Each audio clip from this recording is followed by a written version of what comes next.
درمانه کور کې چې زما د واده ذکر وشي زمونږ په چم کې یو جنۍ باندې پیریان ناشي. د عوامي نېشنل پارټۍ رهنما سابقه تحصیل کونسلر شیبرخان او د هغه ملګرو په امبیله کې د مشاعرې تابع کړې وه. د شیبرخان په رهایشګاه امبیله کې د ملګري شاعرانو په مرسته راجوړې مشاعره کې د مردان، صوابۍ او بونیر وتلي شاعرانو جاوید شاه درمان، صاحب شاه مانیروال، انګار سوراوال، شهید خان دردمند، ګلراج کرار، د ANP مشرانو حاجي ریدي خان، تاج ولی خان، علي صفدر باچا، سید وزیر ګل او نور نه علاوه عام اولس او په خصوصي توګه ځوانانو ګډون کړی وو. د مشاعرې صدر سابقه ناظم حاجي ریدي خان او مشر میلمه د پښتو ژبې مشهور شاعر جاوید شاه درمان وو. په مشاعره کې د نظامت چارې د پښتو ژبې خوږ شاعر انګار سوراوال ترسره کړې. په مشاعره کې شاعرانو د پښتو ژبې په تاریخ، اهمیت، د پښتنو په ثقافت، امن، حجري او رسم و رواج باندې شعرونه پیش کړل او د شرکاو نه اعداد ترلاسه کړو. مانه د مات زړه ته پوسونه کوي، دا خلک څومره ګران سوالونه کوي، او زه چې اعتبار باندې خوړلی یم چا هغه 15 وخته منځونه کوي. زه چې اعتبار باندې خوړلی یم چا هغه 15 وخته منځونه کوي.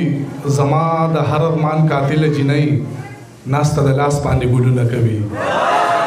زما د هر ارمان قاتله جنۍ ناسته د لاس باندې ګلونه کوي. دا په وادو تړلي شوي خلک څنګه د بل سره ودونه کوي. زمونږ چې سر میلو شي نو تنې هم نه وي. ته د پنجابې جنتي ښه جنت ته بځې، زمونږ د ډېرو پښتنو خو جنازې هم نه وي. درته به وکمه د یو کور د قبرونو حساب، دومره به ستاسو د ټول کلي مقبرې هم نه وي. ګیله ګیله مانه ختمه شي او زمونږ در منځه فاصله ختمه شي. او مړه یوه کوکه دې سره کړي، ما نه 2 واخله چې کیسه ختمه شي. مینه په سماته کو رنگ کلیوال نخ کاریږي، په تمام کلی کې د خاورو دیوال نخ کاریږي. او د خار نشه د غرونو سر ته داسې وخته چې اوس د خلوص نخه په پورې چوپال نخ کاریږي. د خار نشه د غرونو سر ته داسې وخته چې اوس د خلوص نخه په پورې چوپال نخ کاریږي. او دلته د فکر په ټالونو چرته زانګي خلک، په جذبو جوړ دلته په ونو کې ټال نخ کاریږي. لاس اوچت کړو خدای ته جاړو، امن غواړو، امن غواړو، امن غواړو، امن غواړو. چې په پښتون خیوات کې ګرځي زل په کلکې تړه، بارود بادی کی دا خورې زل په دی اور وانخلی. او کچریو نشو هم داسې در په در بګرځو، د انقلاب ناره به چلی زمونږ زور وانخلی. هغه سړی هم په جرګو کې ګرځي وینم یې، او هغه سړی چې څوک خبرې خپل کور نه مني، ځان په تنګلې سنډي خبرې د اسمان سره کړي، خو چې سی ته چې نه حق د خپل خور نه مني. دا چې سر باندې شملې یې دي تړلې، دا چې سر باندې شملې یې دي تړلې، او د غریبو وینې زوی دغه غله خوري چې منځونه یې لمنه باندې کېږي. نن پردي حقونه دغه خلک ښه خوري.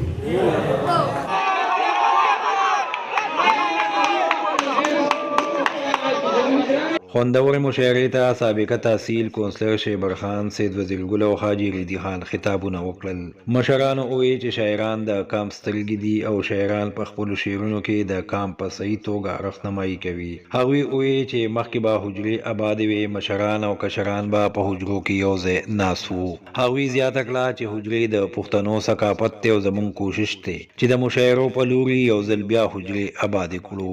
مشرانو وویل چې د دې مشاعرې د کامیابۍ ان شاء الله په ټول تحصیل مندل کې د مشاعرو پروګرامونه کوو او کوشش وکړو چې ځوان کول د موبایل نه را بهر کو ورته د پښتنو ثقافت وښایو. د ټولو نه مخکې هو د شیبرخان ورور زه ډېره شکریا ادا کوم چې د پښتنو هغه روایت یې قایم کړو چې پښتنو په حجره آباد دي، په دیرو آباد دي، په ورورولۍ آباد دي، په پښتو آباد دي. دوستانو دا یو خبره یاد ساتئ، پخوا د پښتنو دا ورورولي چې کوم وه دا په حجرو کې وه، په کوڅو کې وه، په پټو کې وه، په حجرو کې به چیلم پروت و، په حجرو کې به پټې ګیټۍ کېدې، په حجرو کې به موخې کولې لبې. په حجرو کې به چې کم دی ملګرو پخوانۍ کیسې کولې مشرانو او ټول هغه محفل کې به هغې ته به ناست وو او هغه روایت د حجرو به برقرار و. خو زه افسوس په دې خبره کوم چې دا شاعران زموږ د قوم د پښتنو سرمایه ده، خو افسوس چې زموږ پښتنو دا سرمایه خپله چې کم دی د شاعرانو که چېرې چا وپېژندله نو حقیقت دی چې څنګه د مانیری د ساحل ورور خبره وکړه چې زه د بونیر پښتنو له داد ورکوم چې د هغې حجرې د شاعرانو سره آبادې دي، د هغه حجرې محفلو سره آبادې دي. حقیقت دی چې په بونیر کې ټولې حجرې ټولې محفلې د حجرو سره چې کم دی آبادې دي. زه دغه ورور ته دا خبره کوم چې وروره زمونږ د ملګري لیکوال انګار صاحب او د هغه د ملګرو زه شکریا ادا کوم چې هغوی باقاعده هره میاشت کې د شاعرانو پروګرام کوي. پښتنو زه افسوس په دې خبره کوم چې موږ پښتانه په یو ځای کې یو نه شو. همیشه څنګه چې سید وزیر ګل خبره وکړه چې پښتانه همیشه چې کم دی نو لکه موږ په هر ځای کې چې کم دی روپ ولیو، موږ ځان نه دی پېژندلی. کومو پښتنو چې ځان پېژندلی دي، حجرې پېژندلی دي، محفلې پېژندلی دي، هغه پښتانه هغه قوم چې کم دی نو لکه آباد دی. دوستانو یو خبره یاد ساتئ، زه دا منم چې موږ چې کم دی نو په ډېرو فرقو کې تقسیم شوي یو. لکه څنګه چې په پښتنو کې تاسو سوچ وکئ نن په پښتنو باندې مختلف خلک راځي او اجارهداري کوي. ولې کوي؟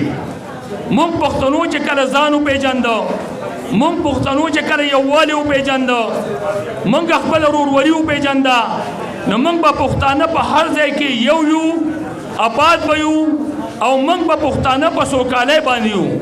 او زمونږ دا مشاعره یو بله شی زما خپله مشاعرې خوښي، ځکه چې دوی څومره مشاعرې کوي نو د پښتو د کلچر خبرې پکې کوي او د دې سره ډېر خوند او ډېره مزه په کشرانو کې پیدا شي.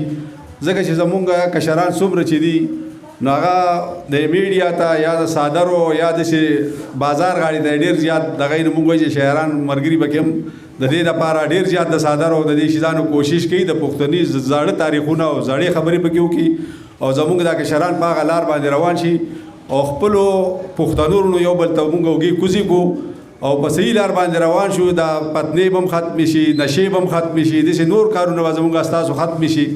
نو ځکه چې پښتانه یو بل ته وږي کوزي نو بد پې نه ښکاري.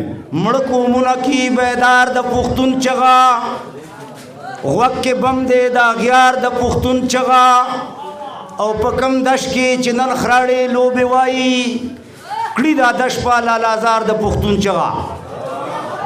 د ټولو نه مخکې خو زه د دې لیکوالو ملګرو ډېر مشکور یم، ډېر شکرګزار یم، ځکه چې دا ښکلا، دا محفل، دا ثقافت، دا زمونږ نوی او زاړه، دا زمونږ دستورو، دا د مشر او د کشر ادب، دا د خپل او د پردي محبت، دا یې چې موږ ته وښودلو. یقینا زه دا خبره تاسو ته کوم د مندڼ د خاورې خلکو د دې نه فایده واخلئ. دا خبرې نه دي، دا خبرې نه دي، خو مولا به یې درته په منبر وایي او دوی درته په سټیج وایي. که تاسو حقیقت وکړو نو زما په یقین باندې د حجرې محفل چې دی دا هم ډېر معتبر مجلس وي، دا ډېر د پوهې یو میدان وي. نو زه د دې شاعرانو ډېر زیاته شکریه ادا کوم.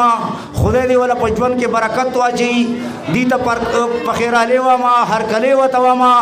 او د دې سره سره د مندڼ تحصیل د ګوټ نه راغلي کومو کسانو چې دلته شرکت کړی دی، خپل وخت یې قیمتي کړی دی، نو هغوی له داد ورکوم، د هغوی شکریه ادا کوم.